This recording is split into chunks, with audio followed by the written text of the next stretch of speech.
Good morning! Mag-harvest ako ng vermicast. Yung tae ng ANC. Night, African Night Crawler. Ito ang gumagawa ng pure organic fertilizer. Bulati yung tae niya. So, ito isa pa rin itong nakakatulong sa kalikasan dahil yung mga basura tulad ng dry leaves, dayami, yung puno ng saging, manure ng mga animals like kalabaw, baka, goat, and chicken, then pigs. Pwede natin ilagay.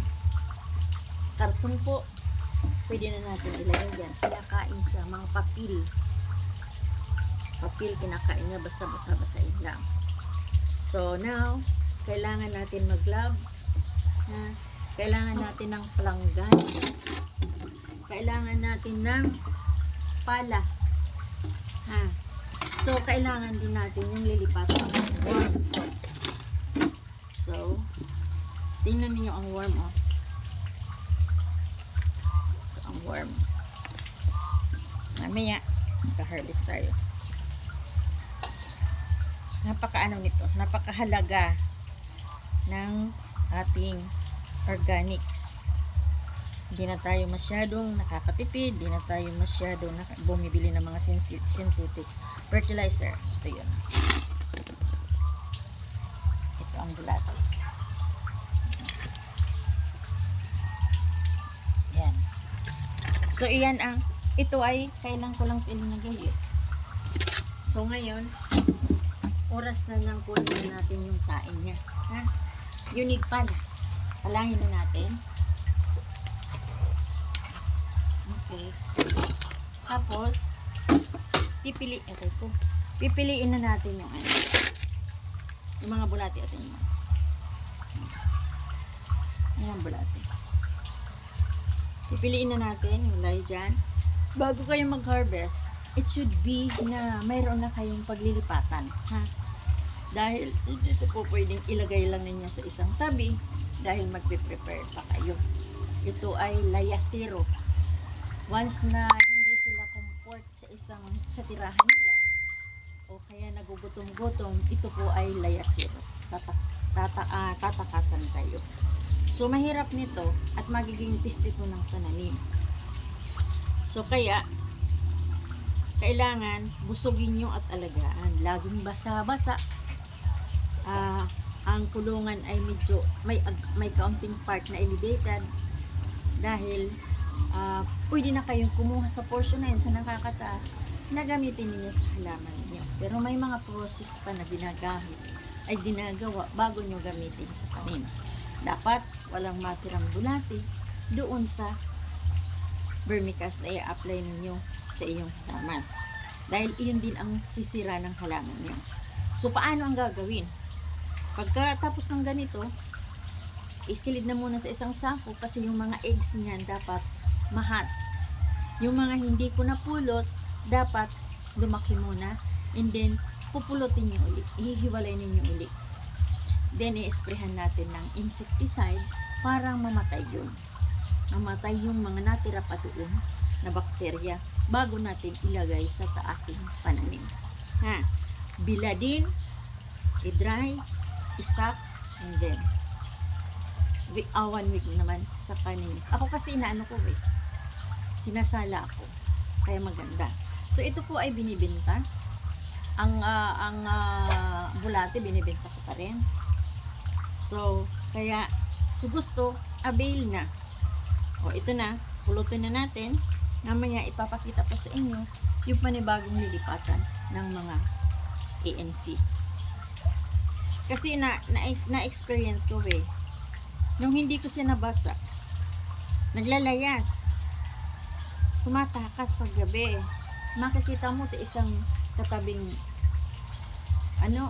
mayroon ng mga bulati, ang dami. Sa baba ng fish pond, mayroon dami. Imagine. Yan ang bulati. So, kaya tiyaga lang, nakakatulong ka tayo sa kalikasan at masustansya pa ang na i-contribute sa ating mga pananim. Kaya, pangalawa ko na tong harvest since April last year, kasi binili ko ang worm, birthday kong tunay, until now, marami na siya. Kaso nung ilagay ko siya doon, tumakas ng tumakas, hindi na alagaan. Kaya nakita ko, ilan na lang gaplato na lang, ay dumami na naman. Madali siyang mag-multiply So, tiyaga lang. Lahat ng bagay, pag maalagaan, ay maganda ang hantungan, ang resulta. So, mga dry leaves, yung mga winalis sa surroundings nyo, mga karton, mga papel,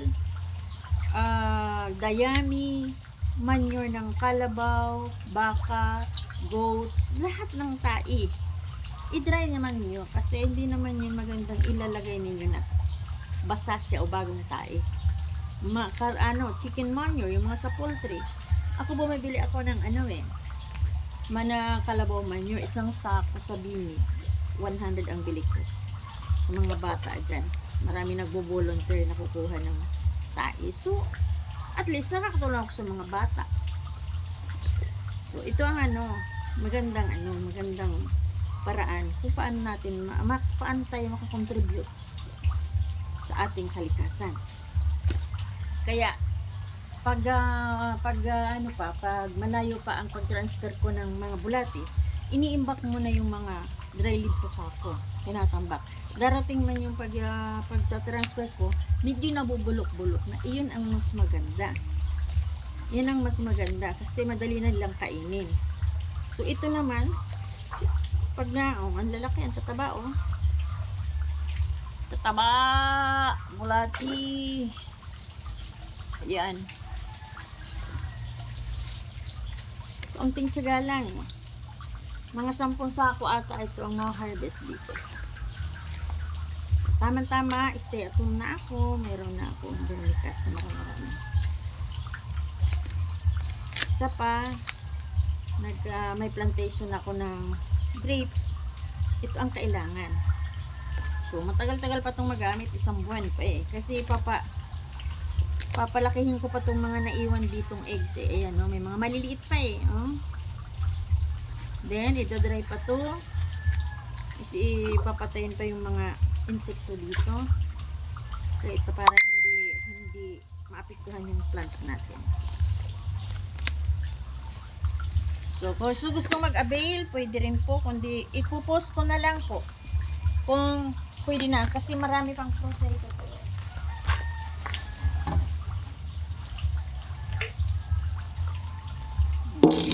Palahin na naman. Marami to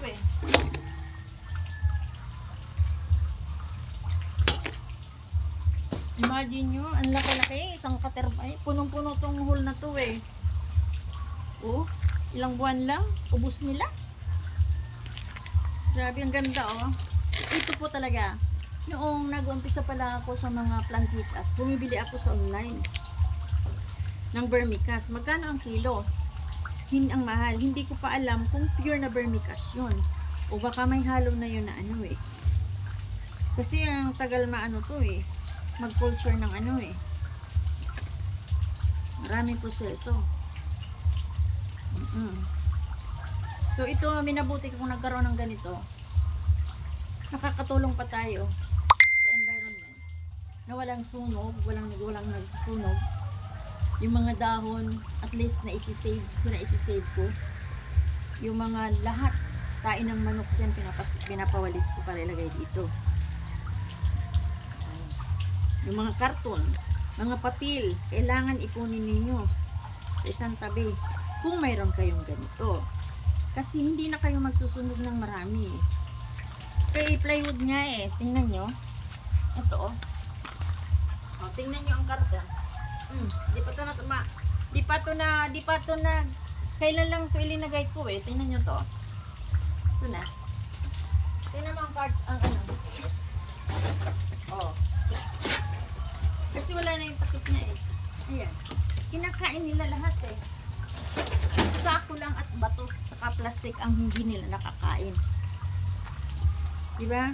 So at least makakatipid tayo ng makakatipid tayo ng mga synthetic fertilizer. So abangan, ang susunod na ipipicture ko ang paano mag-culture o magpadami ng kabuti. So yan pag-aaralan ni Lola Baby. Ha? So doon na tayo sa doon na tayo sa imbakan. Tingnan natin kung paano natin paano ninyo matuto kayo paano natin paano mag-prepare ng lipatan ng bulate. Kasi hindi ito basta-basta maraming proseso nito Dapat nga pinapabulok-bulok mo na yung mga dahon, yung dayami, yung dahon ay yung puno ng saging para madaling i-digest nila, madaling nilang kainin. Hindi yung napinutol lang yung kahoy. Meme! Gutom na po kayo? Ito yun So, kailangan itong tatakpan dahil sila ay wala na nga yung inano ko. Tina, saan na kayo? Ayan sarap ng life. Ang dami nila Ayan. Mahinamata, hindi ko nailipat ko gabi. Kailangan basahin ito mamaya. Ayan na sila. Ayan na sila. Ayan na. Tsaga lang. Okay, takpan na ninyo kasi ang inaano nito, ang kaaway nito dito ay manok. Pero hindi naman kasi pag hindi na naumpisa ng manok, hindi naman. Sa gabi, kaya bakit tinatakpan ito? Kasi gabi silang kumakain. So, kailangan madilim. Hindi pa yan totally covered niyan. Yan ay pagkain pa nila yung karton na yan. Mamaya pa tatakpan ko talaga. Mimi.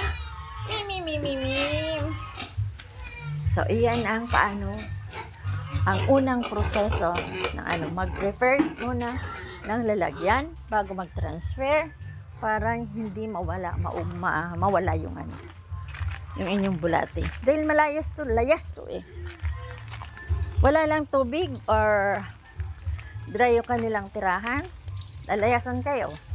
Kulang sa pagkain, lalayasan din kayo. Oo, layas So, ngayon natuto na ako paano mag-produce ng vermicast. Kaya, mga kaibigan, kung gusto nyo mag-avail, okay. Ganda talagang pure vermicast. Good for lahat ng tanim. Pwede ito. Kaya ng bulate ayaw pati pahuli.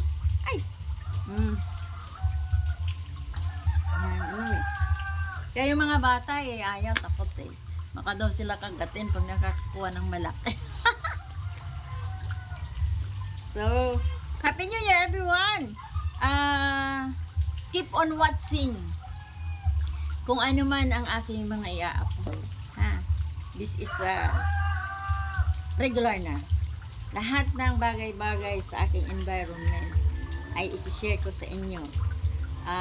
Grafting ng bonggabilya, grafting ng paano magpunla, paano mag-umpisa sa grapes, paano magpa-hatch ng African hito, paano magpa-hatch ng lobster. So, iyan po ay ipipicture ko sa inyo some days kasi stay at home na ako. So, don't miss! Marami pa akong i-upload, i-update sa inyo.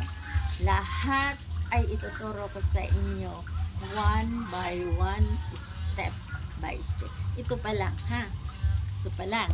Ibinigay ko na sa inyo yung clue kung paano mag-prepare ng habitat ng ENC. Then, kung ano ang mga dapat ilagay. Kung bakit gabi sila bakit tinatakpan. Iyon ang So, next, yung fines na ang ipipicture ko sa inyo tungkol sa vermicast. Okay? Thank you very much. And Happy New Year, everyone.